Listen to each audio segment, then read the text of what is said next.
Ikhtisar struktur sel.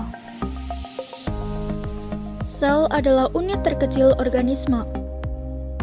Semua sel memiliki 3 kesamaan, tidak peduli apa jenis mereka.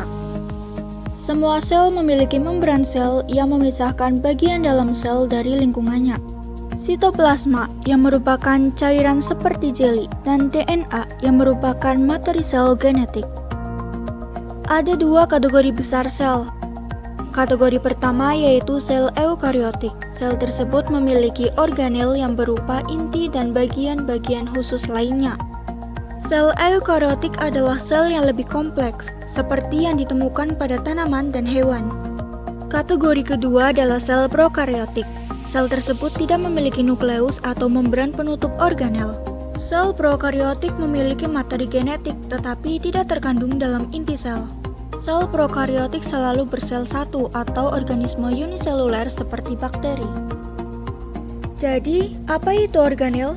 Organel berarti organ kecil. Organel adalah bagian khusus dari sel yang memiliki pekerjaan unik untuk dilakukan. Mari kita mulai dengan inti, pusat kontrol sel. Nukleus mengandung DNA atau genetik. DNA memerintahkan kegiatan yang sel lakukan dan bagaimana hal itu dilakukan. Kromatin kusut adalah bentuk DNA yang tersebar dalam membran nuklear.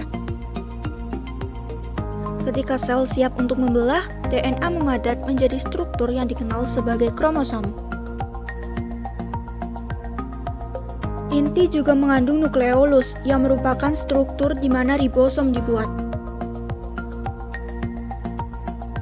Setelah ribosom meninggalkan inti, mereka akan memiliki tugas penting, mensintesis atau membuat protein. Di luar inti, ribosom dan sisa organel melayan di sitoplasma yang merupakan substansi seperti jeli. Ribosom akan berkeliaran bebas di sitoplasma atau melekat pada retikulum endoplasma yang kadang-kadang disingkat dengan RE. Ada 2 jenis retikulum endoplasma. Retikulum endoplasma kasar memiliki ribosom yang melekat padanya, dan retikulum endoplasma halus tidak memiliki ribosom yang melekat padanya. Retikulum endoplasma adalah membran tertutup untuk mengangkut bahan seperti protein disintesis oleh ribosom. Protein dan bahan lainnya muncul dari retikulum endoplasma di vesikula kecil, di mana aparatus Golgi yang kadang disebut badan Golgi menerima mereka. Protein bergerak melalui badan Golgi.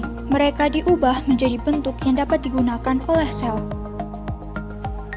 Badan Golgi ini melakukannya dengan melipat protein menjadi bentuk yang dapat digunakan atau menambah bahan lain seperti lipid atau karbohidrat. Vakuola adalah struktur seperti kantung yang menyimpan bahan yang berbeda. Di sel tumbuhan, sel vakuola sentral berfungsi untuk menyimpan air. Kembali ke sel hewan, Anda akan melihat organel yang disebut lisosom.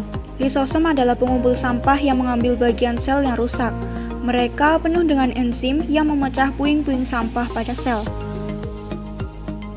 Mitokondria adalah organel pembangkit listrik untuk sel hewan dan sel tumbuhan. Selama proses yang disebut respirasi seluler, mitokondria membuat molekul ATP yang menyediakan energi untuk semua kegiatan sel. Sel-sel yang membutuhkan lebih banyak energi memiliki lebih banyak mitokondria. Sementara sel mempertahankan bentuknya menggunakan sitoskeleton. Sitoskeleton termasuk mikrofilamen seperti benang yang terbuat dari protein dan mikrotubulus yang merupakan tabung tipis berongga. Beberapa organisme, seperti tumbuhan yang fotoautotropik, berarti mereka menangkap sinar matahari untuk energi. Sel tumbuhan memiliki organel yang disebut kloroplas. Kloroplas adalah tempat di mana terjadi fotosintesis. Warna hijau pada kloroplas karena adanya pigmen hijau atau klorofil.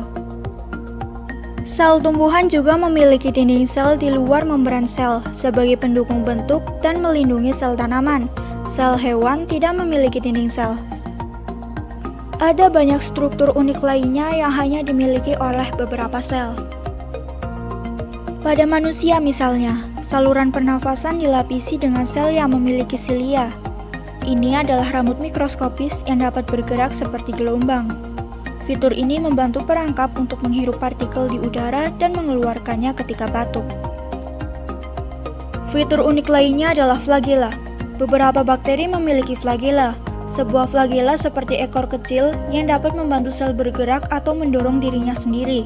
Satu-satunya sel manusia yang memiliki flagela adalah sel sperma.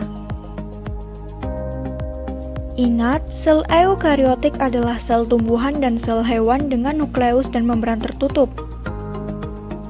Sel prokariotik adalah organisme uniseluler tanpa nukleus atau membran tertutup. Semua sel memiliki membran sel, sitoplasma, dan materi genetik. Meskipun hanya tumbuhan yang memiliki kloroplas, baik sel tumbuhan maupun sel hewan memiliki mitokondria.